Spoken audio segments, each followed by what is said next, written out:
नमस्कार, मैं हूं ज्ञानेश शुक्ल। हमारी इस खास पेशकश में आपका स्वागत है। 1992 से ही अयोध्या तमाम सियासी कानूनी दांवपेचों, कवायदों, सभाओं और सिलसिलों का साक्षी रहा।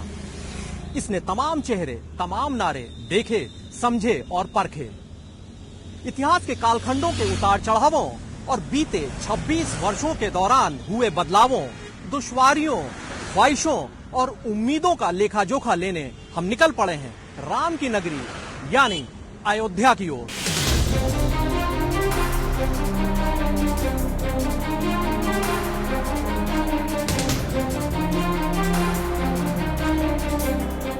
सतयुग, द्वापर और त्रेता युग से होते हुए अयोध्या कलयुग की साक्षी बनी। राम से लेकर राजवंशों, बादशाहत और नवाबी दौर के लम्हे देके समावेशी भावना से भरी अयोध्या सबकी खुशी में अपनी खुशी पाती है और सबके गम से गमज़दा हो जाती है। अयोध्या राम की नगरी। सालों से अयोध्या विवादों में रहा। अयोध्या की नगरी में सबको कुछ ना कुछ मिला, लेकिन अयोध्या को क्या मिला? अयोध्या अब भी क्यों अनाथ है? राम की नगरी में किसको क्या मिला? अयोध्या में तब क्या था, अब क्या है, आगे क्या होगा, ये जानने की कोशिश करते हैं। किसी जमाने में अयोध्या कौशल राज्य की राजधानी थी। महाकाव्य रामायण के अनुसार राम का जन्म यही हुआ था। अयोध्या का इतिहास बौद्ध काल से प्रारंभ होता है। पाली बौद्ध साहित्य में साकेत और श्रावस्ती नाम का उल्लेख मिलता है। साकेत को ही प्राचीन अयोध्या कहा जाता है। ये प्रमुख व्यापारिक केंद्र और विशाल नगर के रूप में विकसित था। चीनी यात्री वेनसांग और फाहयान ने अपने यात्रा में अयोध्या का जिक्र किया। नवाबी दौर में अयोध्या एक बार फिर पुष्पित पल्लवित हुई। नवाब सादत अली खान ने फैजाबाद की नींव रखी। इनके उत्तराधिकारी शुजाउद्दौला ने इसे अवध की राजधानी बनाया। नवाब सफदरजंग ने 1739 से 1754 में इसे अपना सैन्य मुख्यालय बनाया। इसके बाद आए शुजाउद्दौला ने फैजाबाद में किले का निर्माण कराया। 1775 में असफउद्दौला ने अवध की राजधानी फैजाबाद से बदलकर लखनऊ कर ली, पर अयोध्या साझी विरासत की धरा बनी रही। हनुमानगढ़ी जन्म स्थान, रानोपाली का उदासीन मंदिर, नारायणाचारी के मंदिर सहित लगभग 1 दर्जन मंदिर और अखाड़ों को नवाबों और स्थानीय मुस्लिम जमींदारों ने अपनी जागीरें दी, जिनसे मंदिरों की व्यवस्था चलती रहे। 90 के दशक ने शांत अयोध्या में उबाल ला दिया। मंदिर मुद्दे ने देश की सियासत में भूचाल ला दिया। तब से यह अयोध्या सियासी और धार्मिक अखाड़ा बन गई है। अयोध्या वो नगरी है जिसके मिजाज को तल्ख तेवर कभी रास नहीं आए। किसी के आगे घुटने ना टेकना इसकी फितरत है, इसकी बुनियाद है। शायद तभी तो कहते हैं कि जिसे जीता ना जा सके वही अयोध्या है।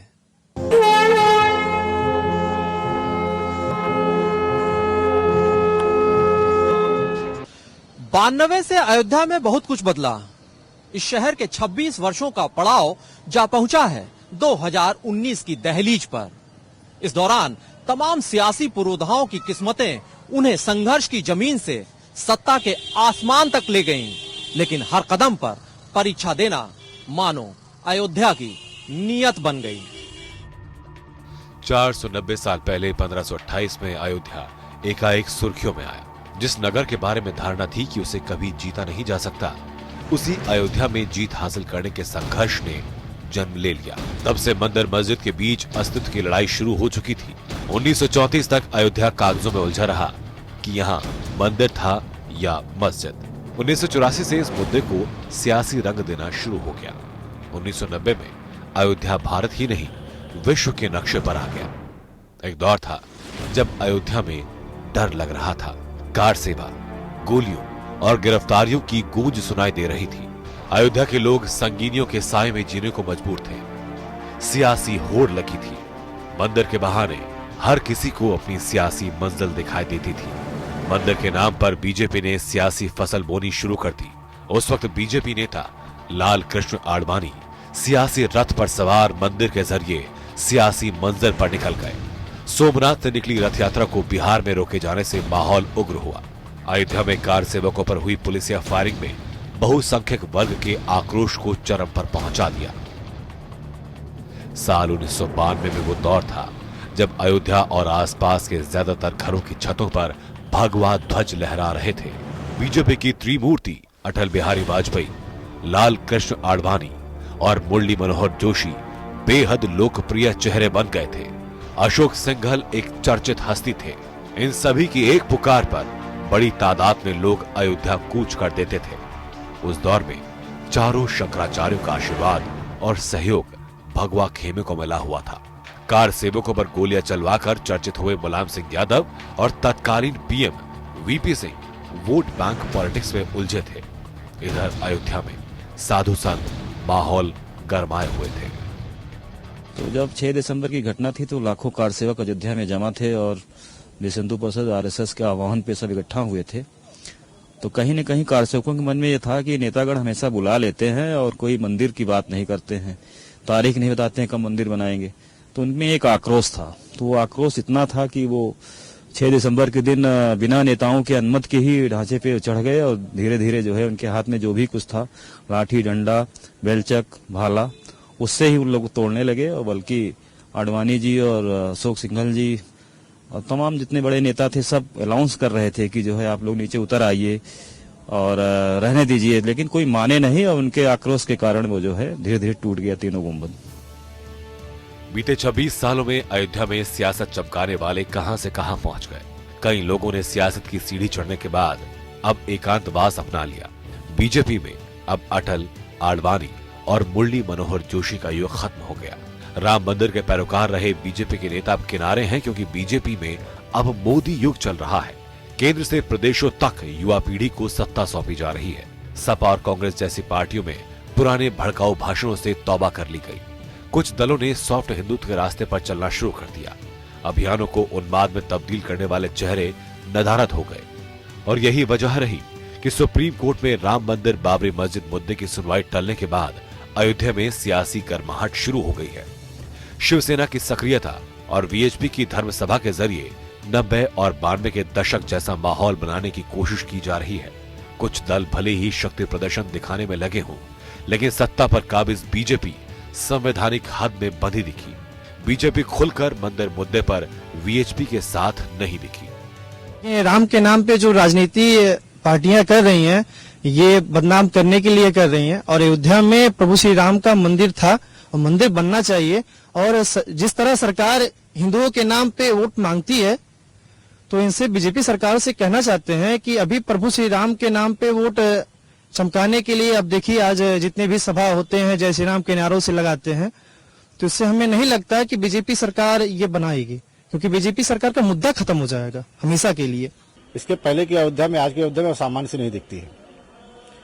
आए दिन से तो यहाँ पे कोई ना कोई कार्यक्रम जैसे अगर कुछ होता है तो उस कार्यक्रम में सबसे पहली बात यह है कि येलो जोन जिसमें राम जन्मभूमि पड़ता है, यहाँ के लोगों को सबसे बड़ी प्रॉब्लम होती है। यहाँ पे उन कार्यक्रम का सबसे बड़ा असर आता है यहाँ के रहने वालों का और यहाँ के साधु संतों का, यहाँ के यात्रियों का। यहाँ पे लोग जो आते हैं पारंपरिक रूप से दर्शन यात्रा करते हैं, उन सब पे ये दिक्कत आती है। और उन दिक्कतों में मूलभूत समस्याएं सबसे ज्यादा सामने आती है। जो यहाँ के लोग रहते हैं उनके बच्चे स्कूल नहीं जा पाते हैं, गाड़ियां बंद हो जाती हैं। अगर कोई मरीज यहाँ पर आ जाए तो मरीज अगर किसी को अचानक से कोई समस्या आ जाती है तो वो अपने साधन से भी अपने पेशेंट को लेकर नहीं जा सकता है। 6 दिसंबर 1992 जब बाबरी विध्वंस किया गया, उसके बाद अयोध्या में सियासी चिंगारी उठी थी। फिर अदालतों के चौखट तक ये मामला मजबूती से उठाया गया।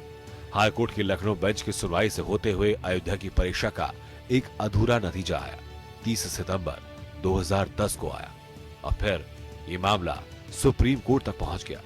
तब से तारीख पर तारीख मिलती जा रही है। न जाने वो तारीख कब आएगी जब अयोध्या का फाइनल फैसला आएगा। हर स्पंदन, हर आहट, हर दस्तक की साक्षी रही सरयू नदी की लहरें सवाल सी करती हैं कि क्या अयोध्या के धैर्य का कभी नतीजा आएगा या फिर इसका परीक्षा देने का सिलसिला अनवरत जारी रहेगा।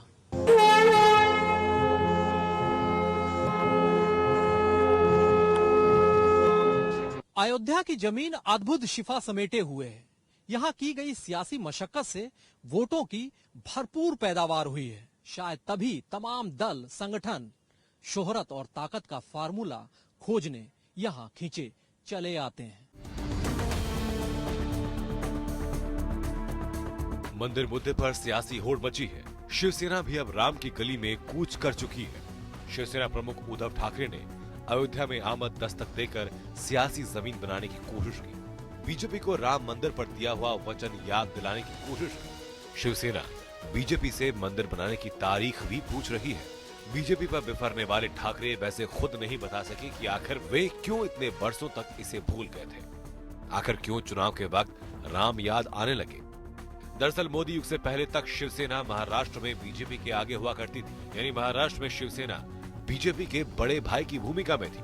हमेशा बीजेपी को उसके आगे हाथ फैलाना होता था। लेकिन 2014 में मोदी की ऐसी सुनामी आई कि शिवसेना के अरमान बह गए।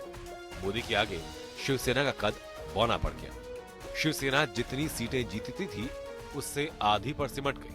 मराठी मानुष के कार्ड की तरह बीजेपी का भगवा कार्ड छा गया। बस इसी के बाद शिवसेना बीजेपी को उसी के हथियारों से मात देने की फिराक में लग गई। हार्डकोर हिंदुत्व की सियासत पर धार रखकर बीजेपी की दुखती रग दबाकर उससे सियासी जमीन छीनने की कोशिश की गई। अयोध्या में शिवसेना की सक्रियता के पीछे राम मंदिर निर्माण की इच्छा से कहीं ज्यादा सियासी जमीन बनाने की है। यानी मंदिर बने या ना बने, लेकिन शिवसेना का मकसद है मोदी के मुद्दे से मोदी को मात देना। मंदिर वही बनाएंगे, लेकिन तारीख नहीं बताएंगे। हमें आज मंदिर बनने की तारीख चाहिए। मंदिर वही बनाएंगे, लेकिन तारीख नहीं बताएंगे। हमें आज मंदिर बनने की तारीख चाहिए। राम की गली में सिर्फ शिवसेना ही बीजेपी के लिए सिरदर्द नहीं है, बल्कि वीएचपी से अलग हुए मोदी के धुर विरोधी प्रवीण तोगड़िया भी राम मंदिर पर दबाव बनाए हुए हैं। एक समय था जब प्रवीण तोगड़िया वीएचपी के फायर ब्रांड नेता माने जाते थे। वक्त ने ऐसे दिन दिखाए कि फायर ब्रांड माने जाने वाली हस्ती की परछाई से अयोध्या में आग तो क्या, धुआं भी परहेज करने लगा। 90 के दशक में वीएचपी के मंच से राम मंदिर निर्माण को लेकर कांग्रेस, सपा, बसपा के खिलाफ आग उगलने वाले प्रवीण तोगड़िया ने विहिप से नाता तोड़ा और बीजेपी के मोदी के धुर विरोधी बने, तो अयोध्या के साधु संतों ने उनसे किनारा करना बेहतर समझा। बदले परिदृश्य में अयोध्या आए तोगड़िया जब अक्टूबर महीने में राम मंदिर आंदोलन के शलाका पुरुष परमहंस रामचंद्र दास की समाधि के बगल में अपनी नई सियासी पार्टी का ऐलान कर रहे थे, तो अयोध्या के किसी भी बड़े संत ने उनके साथ मंच साझा नहीं किया। राम मंदिर निर्माण के लिए आमरण अनशन कर रहे जिन परमहंस दास से मिलने तोगड़िया रात 2 बजे अयोध्या पहुंचे, उन्होंने भी तोगड़िया से दूरी बना ली। कट्टर हिंदू वोटरों को अपने पक्ष में मोड़ने और नए सियासी विकल्प के तौर पर खुद को पेश कर रहे तोगड़िया की अयोध्या के संत समाज पर पकड़ ढीली दिखी। पूर्ण बहुमत की सरकार आने के बाद तुरंत राम मंदिर, गौरक्षा और समान नागरिक संहिता का कानून 1 महीने में बन जाना चाहिए। हमने राह देखी, हमको लगा था कि 1-2 साल में बनेगा। अब 4 साल बीत गया और अब तक चर्चा करने के लिए तैयार नहीं है। तब चिंता हो रही है कि क्या इस सरकार में भी राम मंदिर नहीं बनेगा। मंदिर बनेगा या नहीं बनेगा मुझे पता नहीं है। अयोध्या सियासी दलों का अखाड़ा है। सभी दलों के नेता अपनी सियासी जमीन तलाशते अयोध्या जाते हैं। सभी को साधु संतों का साथ नहीं मिल पा रहा। अयोध्या की गली में साधु संतों ने वीएचपी और बीजेपी के खिलाफ जाने की दिलचस्पी नहीं दिखाई। शासन सत्ता के खिलाफ खड़े होने का दस्तूर वैसे भी कम ही रहा है। शायद अयोध्या का संत समाज भी इसी दुनियावी हकीकत को बेहतर समझने लगा है।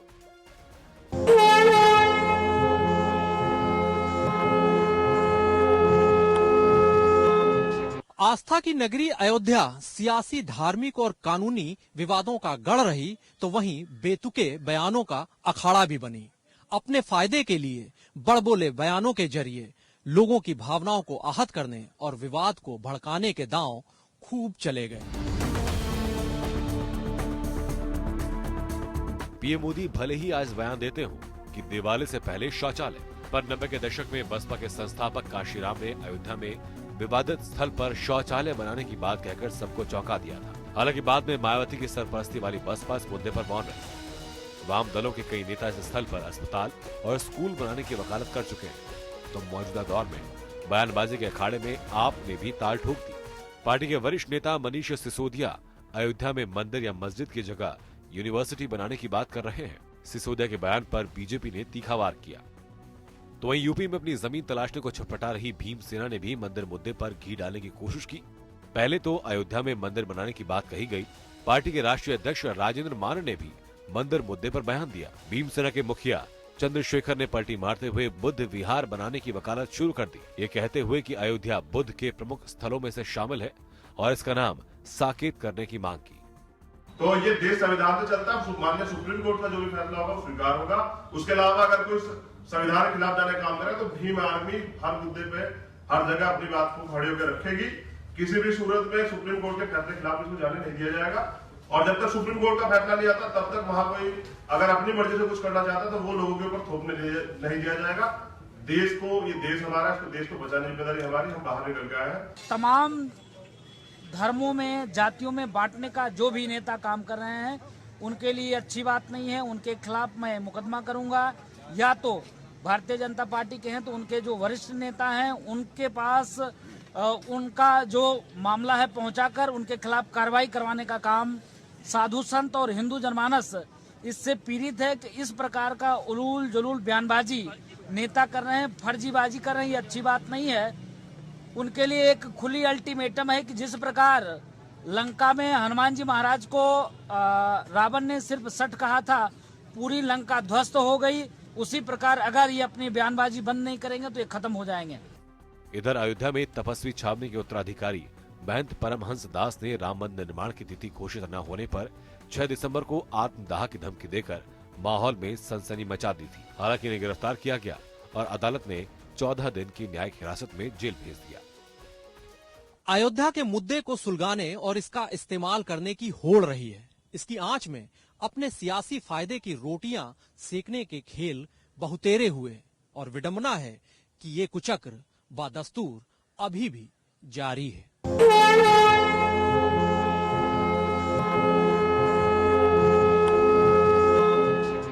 सियासतदानों को अयोध्या की सुध चुनाव नजदीक आने पर आती है और ऐसे मौकों पर यहां माहौल गर्मा जाता है। लेकिन सुर्खियों में सबसे आगे रहने वाली अयोध्या विकास की रेस में पीछे छूट गई।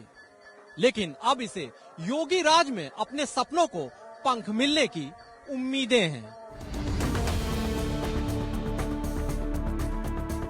सत्ता में आने के 20 महीनों में यूपी के मुख्यमंत्री आदित्यनाथ योगी ने अयोध्या में 9 बार दस्तक दी, जबकि अखिलेश अपने शासन में एक बार भी अयोध्या के आंगन में पैर रखते नजर नहीं आए। जब चुनाव का वक्त आया तब अखिलेश वोट बटोरने के लिए यहाँ पहुंचे थे। सत्ता पर काबिज होते ही योगी सरकार अयोध्या के विकास को अपना मुख्य एजेंडा करार दे चुकी है। जब यूपी कैबिनेट ने अयोध्या और फैजाबाद की नगर पालिकाओं को एक करके अयोध्या नगर निगम के गठन का ऐलान किया तो खुद योगी ने अयोध्या को नगर निगम बनाने का ऐलान किया था।